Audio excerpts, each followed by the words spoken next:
Hepinize saygıyla selamlıyorum. Benim bu genel kurul süreci içerisindeki değerlendirmelerimi saklı kalmak kaydıyla Hasan Bey'in açtığı konuyla ilgili İstanbul'da çalışmamız sebebiyle biraz tartışma, bilgi alışverişinde bulunmak istiyorum. Değerli hazırım, biz İstanbul'da çalışırken kişisel olarak ben olsun, başka arkadaşlarım olsun, şimdiki yönetimler olan arkadaşlar olsun, yine de temasta olduğumuz Anadolu'daki arkadaşlarımız, kardeşlerimiz olsun, siyasetle ilgili sürekli sıkıntılarımız olduğunu hep paylaştık. Siyasi bir önderliğin, siyasi bir oluşumun ciddi anlamda eksikliğini yaşadığımızı hep söyledik. Elbette Hasan Bey'in sözüne ettiği oluşumla ilgili insanlar da bunun da farkındalar.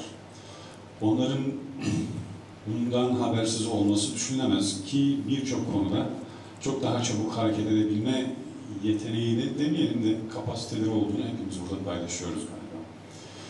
Dolayısıyla böylesi bir oluşumda rol alabilmek, öncelik kapabilmek için belki de aynı federasyon ismindeki gibi bir atak diye de niteleyebiliriz bunu. Veyahut da bizim daha önce paylaştığımız siyasi sıkıntılarımızla ilgili bilgilerin yüzeye çıkıp bir biçimde daha erken hayata geçirilmesi olarak da görebiliriz. Ama bizim dikkat etmemiz gereken şudur diye düşünüyorum.